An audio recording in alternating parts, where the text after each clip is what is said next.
Welcome to the Human Capital Innovations Podcast. We're your source for personal, professional, and organizational growth and development, where we share original research, explore industry trends, and interview executives and thought leaders from across the globe. We hope you join us often for practitioner-oriented content around all things related to leadership, HR, talent management, organizational development, and change management. Maximize your personal and organizational potential with Human Capital Innovations Podcast.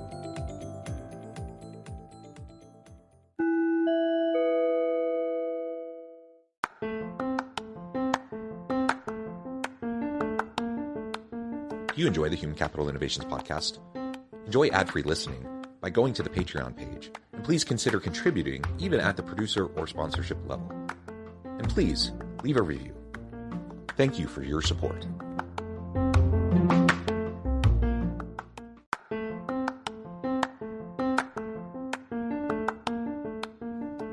Welcome to the Human Capital Innovations Podcast. In this HCI Podcast episode, I talk with Tarin about utilizing virtual corporate wellness initiatives to support remote employees.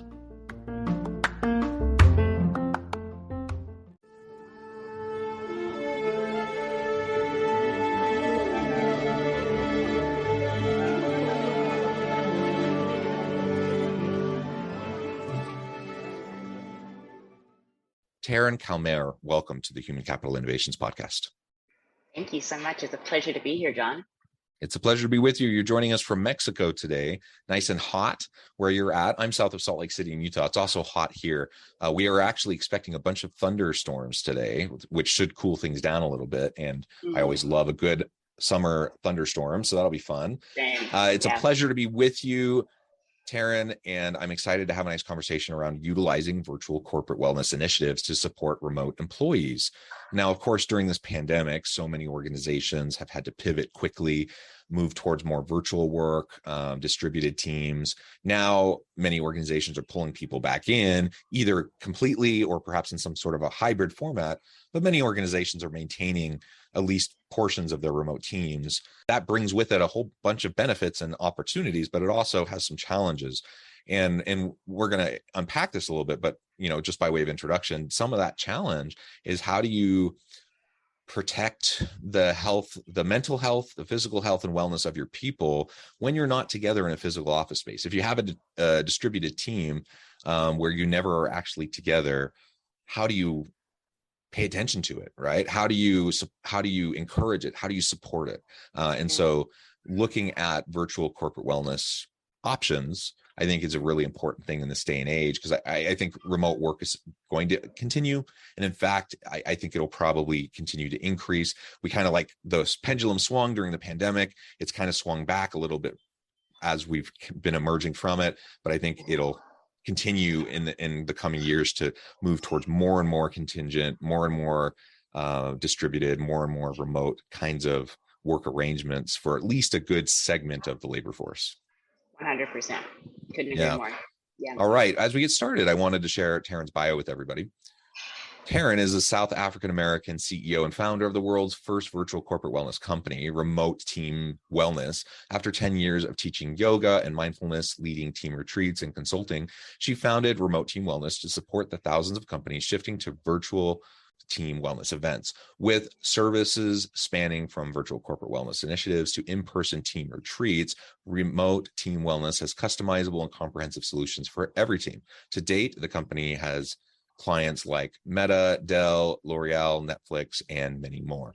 Tarin is also a dynamic keynote speaker on modern employee benefits and workplace wellness in a remote era. Fantastic to be with you. Anything else that you would like to share with me or my listeners by way of your background or personal context before we dive on in? No, John, I think I'm going to get you to do all my intros. That was great. Thank you. No, very impressive. And you're doing some great stuff. So let's dive right on in. Tell us just a little bit about the origins of Remote Team Wellness, because I'm always interested in that kind of a development and story. And then we can get into specifically more about how we can utilize that, the types of remote corporate wellness initiatives that are possible and how we might be able to utilize those better. 100%. So it's actually a funny story about the origin of Remote Team Wellness. So the pandemic happened, obviously, the pandemic at the height of it, in March 2020 happened, and I was in South Africa working with a hotel group at the time. So I was actually planning on doing a bit of a tour of South America, and unfortunately travel was just completely off of the table. The borders shut down in South Africa, and I was stuck there for 10 months. And in that process, I was also separated from my partner, who was in the States. So we had no way to be together, and we just kept having these really strained Zoom conversations that were kind of unhopeful and getting really sad and depressing around when we're going to see each other, if we're ever going to see each other, if the world was ever going to open up. And I decided that it would be a really good idea to kind of mitigate some of that stress by leading him on virtual meditations. He's a 15-year startup marketer and growth hacker. So he was really taking a hit in his business, and he was struggling with a lot of anxiety around what's going to happen next. So I started leading him on these virtual meditations, and he was like, "This is actually really helpful and really supportive. Can I invite a few of my founder friends?" And so he invited a few founders to those weekly meditations that I was doing for him. And then they started asking if they could invite more people, invite their team members, and asking me to put together, could you maybe do like a stress management session for our team? And it was actually just a very organic way of starting to just provide those resources that were not being met through employee wellness programs that were standing. And it was really providing that human element as well. And I saw that huge opportunity and that huge gap in the corporate wellness market to actually provide those supportive resources for employees, because obviously, just like you were saying, how do you actually bridge that gap and make sure that there are those support structures in place? And I think the answer to that is by making it a priority and actually realizing that it is important and there does need to be that support. So that's how we started. Well, yeah, that's super interesting, and kudos to you for being attentive, and observing that need, that gap, and then being able to work towards filling it. That's important. And yeah, the pandemic really put a spotlight on wellness and mental health issues in addition to the physical health. Obviously, there's a lot of concern about COVID, but very quickly reports started coming out about the increases in anxiety, depression, things like domestic abuse, those sorts of things. Like it was hard. It was a hard transition for people. And let's not forget, I mean, that was a tumultuous time, not just because of COVID, but the George Floyd moment and like a lot of social unrest, political unrest, like a lot of stuff all happening all at the exact same time. And it was just a really hard time. And so organizations, many organizations really stepped up to the plate, and they knew we need to, look out for our people. We need to figure out how to do it though when we're never even together. And hence now, you have these types of offerings. So I think that's fantastic. Yeah, definitely. It's really wonderful to be a part of that movement. And I mean, just like you're saying, the mental health aspect of what's happened from the pandemic is almost a pandemic in itself. And that's something that we need to address on a larger scale for sure. And definitely needs more attention and airtime. Yeah. And so you already started to tease a little bit about some of the types of things you were doing as you were organically kind of spinning this up. But why don't you lay out for us, it doesn't necessarily have to be just your company, but, what you're doing, but what you see people doing in this space that you think is helpful and useful, and things that we should be thinking more about in terms of utilizing to help with the wellness of our people virtually.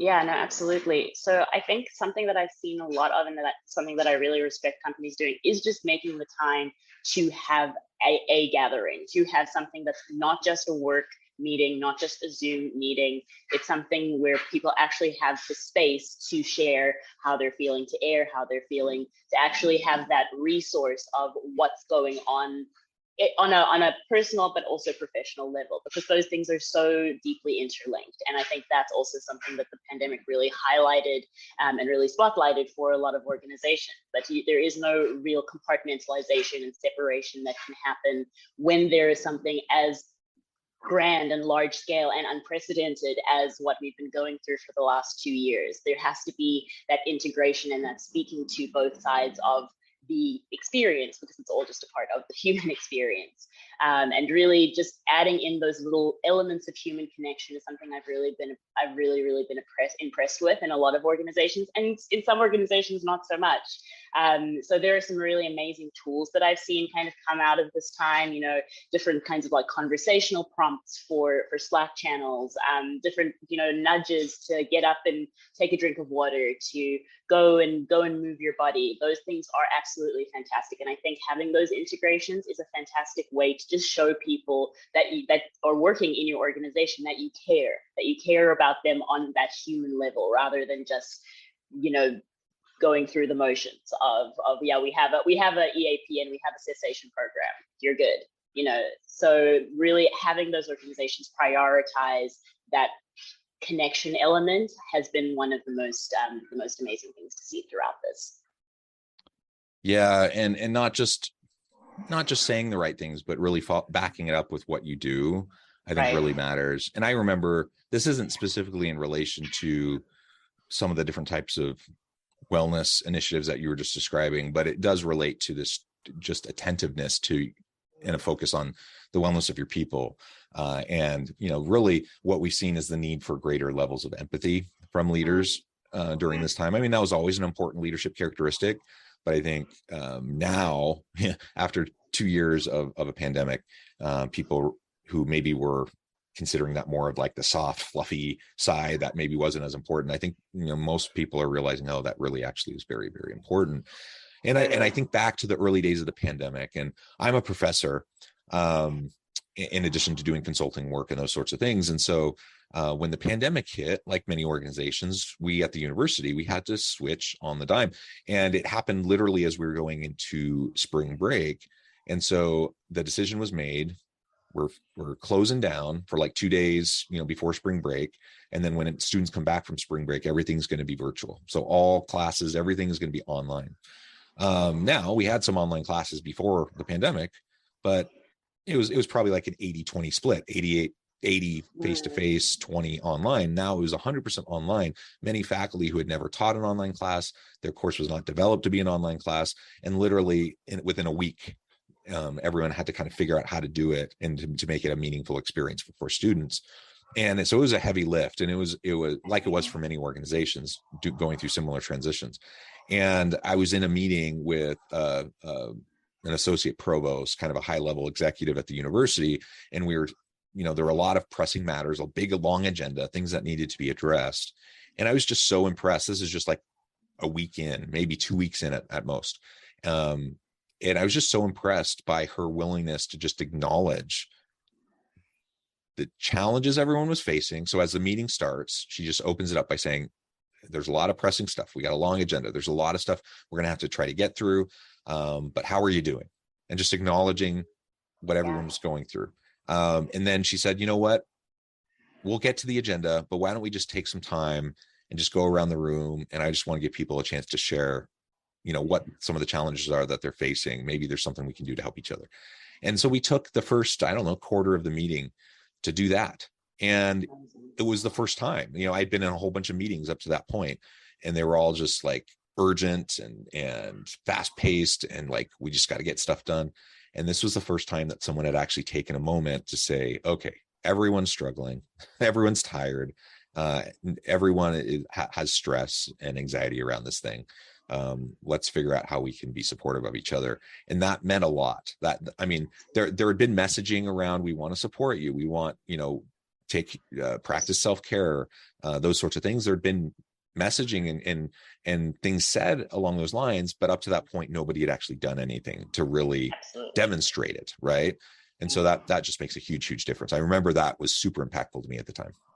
Yeah, how amazing. And yeah, it's so amazing to have that shared experience too, and really just to speak to that, because that's to try and push it under the rug and pretend that nothing was happening. That was kind of a disturbing part of the pandemic as well, to see the companies, organizations, brands that were trying to just brush over it like it wasn't happening. But I think those are really the people that brought it to a different level, because we were all experiencing the same thing in completely different ways. And so I think having those moments to just share that connected human experience was such an it is still such an opportunity to deepen that team bond, deepen that connection within the organization too. Yeah. So let's talk more specifics now. What are some of like the really cool things that we can do? You create spaces for connection, opportunities for connection. You have empathy and compassion, and you share, and you try to create a safe space where people can share and be open. All that kind of stuff is important. What are some of the specific types of initiatives that we can start to implement that are really kind of fun and innovative and exciting, that can engage our people and get them to create patterns, and habits around their wellness?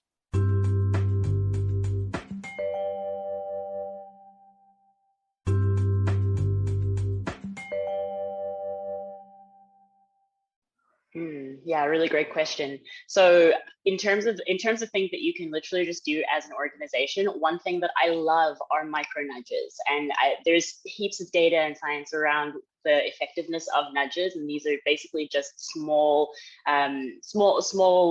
like tasks to give to your employees throughout the day. So this is something that is very easily implementable, to literally just schedule an email that says, hey, why don't you get up and move your body? Why don't you get up and listen to your favorite song for the next 3 minutes and have a little dance party in your kitchen? Why don't you go and grab a glass of water? These are things that, again, can really just shift a person from I'm completely locked into working and completely locked into my screen and not really connecting my head to my body, to actually just get them back into that space of, okay, well, I need to be taking care of myself while I am in this remote space, because there is a tendency to obviously, really overwork and stay online way longer than maybe we would have before the pandemic happened, while we were still working in the office, when there was that very clear defined line of, this is something that I actually need to separate myself from, or I'm moving away from the space where I work. Now we have our work in our home space, and for a lot of us, we have made those adjustments to make sure that is an optimized environment. However, some of us really have trouble with actually separating those two things. So again, to have the organization giving you those little micro nudges throughout the day, like these are the things that you actually can do to keep yourself well while you are working, and making sure that you are being conscious of how much time you are spending with your screen, how much time you're spending online, is really important. Another amazing thing that companies can do for their teams is just to schedule time that's not just a Zoom meeting. So something that can be a little bit more interactive, something where people can get to know each other, whether it's like a mingle bingo event, which can just be like having people break off into different breakout rooms to talk about, to find the person that has done something similar to them, or maybe just to have a conversation with someone different in the organization, and having kind of like a speed conversation exchange. Those are also things that can really help to build those deeper team bonds and connections for people who have been virtually onboarded and really haven't had time to connect with the team on a deeper level. So carving out the time and making those spaces throughout the quarter to actually connect, I think is a really, really huge opportunity. And whether you have a planner or a wellness company do that for you, or it's just an initiative that you take on yourself, I think it is absolutely imperative that it is made a priority. And that just even that little bit of like taking the initiative to make that priority for people, it really shows a lot to employees, because obviously we're also in this space of everyone's been calling it the Great Resignation. However, I really think it is a great contemplation. Like, it's really a time to actually think of like, what am I doing, and is what I'm doing tied to my value system? And it's kind of the first time that a lot of people have had that line of questioning and actually gone to that place in themselves where they thought, is this something that actually aligns with me? Is this something that I want to be doing? And it's really important that organizations realize that is the shift that's happening, and and really fall into that alignment process, because there is going to be a huge amount of people that won't take jobs because of the fact that it doesn't necessarily align with their values. So I think that, again, making the time for those kinds of activities is such an important part of setting up a well-being initiative, setting up a well-being program. Also, even just utilizing super simple tools like doing different breathing practices. I found our breathing sessions to be some of the most profound and really, really amazing sessions for organizations, because it really, again, takes people from a space of being in their heads and being so, worried about the future, in another moment, all over the place, to just coming back to their bodies, coming back to themselves, and then having this understanding that, oh, wow, I can access this space anytime, and I can actually just learn how to take a few deep breaths. And that actually helps me to build a deeper resilience in the times when it is a little bit more challenging, or I do have harder decisions to make. I think that's a fantastic shift to just make in general, to even just start out a meeting with a wellness practice. Start out a meeting with, let's all just take a deep breath together. Let's take a few deep breaths together, and then we can begin, because then we're beginning from a place of clarity, and we're beginning from a place of focus and calm, rather than being in this fight, flight, freeze, fawn response that we are all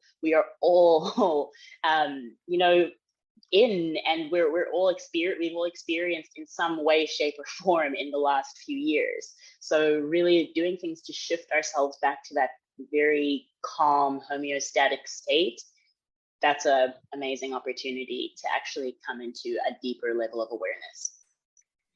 Yeah, I love the tip on just on the mindfulness practices of some meditation, deep breathing. I mean, it can be very simple things, and it doesn't need to take lots of time. It doesn't need to be very expensive.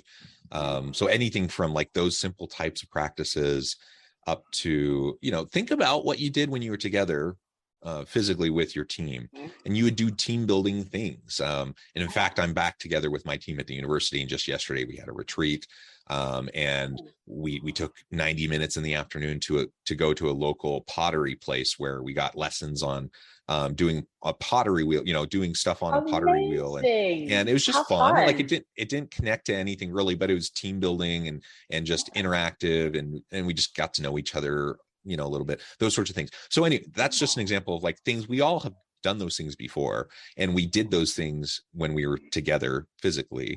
So then the question is, are there things like that we can do when we're not together physically, but still to have fun beyond just like getting together for a Teams meeting or a Zoom meeting? And I'm thinking about the same team back in the height of the pandemic. I remember we had a holiday gathering where we had some stuff that we did that was work related. Then we just did like a cupcake design, and everyone was at their homes. We just did a Zoom thing. Actually, we used Teams, and we bought kits for everyone, sent them to their houses, and then we just like designed stuff and had like little competitions, and it was just casual and fun. And so there are things you can do if you're just thoughtful about it and try to be a little bit creative, and usually pretty low cost. So I definitely encourage listeners to think about what you can do for your virtual teams as you're trying to support them and encourage, their self-care, their mental and physical wellness. Well, Tarin, it has been a pleasure. I know the time, I'm going to have to let you go here in just a minute, but before we wrap up for today, I wanted to give you a chance to share with listeners how they can connect with you, find out more about your work, and then give us the final word on the topic for today. Amazing. Thank you so much for having me. It's been such a pleasure to have this conversation with you. If you want to find me, I am, on all social medias, you can find Remote Team Wellness at Remote Team Wellness, or visit our website, remoteteamwellness.com. If you want to connect with me personally, I am Tarin Calmayer, TARINCALMEYER on all social medias. And just a final word and a kind of final thought that I really love to leave with people is just to really make sure that every single day, in some way, in some moment, that you are taking time to check in with yourself, because awareness is the first step to any wellness journey. So becoming aware of how you're feeling, how you're doing, how you're breathing is such an important and vital practice that can really shift and transform so much in your life. And it's super simple. So just by even just taking time, maybe even a few minutes before you wake up, before you grab your cell phone, before you check in with the rest of the world, I just encourage you to check in with yourself. And that practice will completely multiply and take you to completely different places, because it really shows that you care about you, and then you can care about everyone else. So that's my little practice, and I hope you stay well. Wonderful. Thank you so much, Tarin. It's been a real pleasure. I encourage listeners to reach out, get connected, find out more about what Tarin can do for you. And as always, I hope everyone can stay healthy and safe. They can find meaning and purpose at work each and every day. And I hope you all have a great week. Do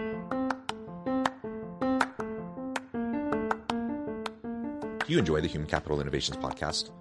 Enjoy ad-free listening by going to the Patreon page. And please consider contributing even at the producer or sponsorship level. And please leave a review. Thank you for your support.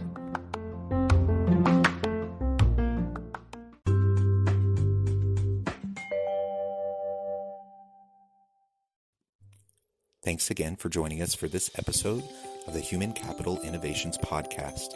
I hope you stay healthy and safe and that you have a great week.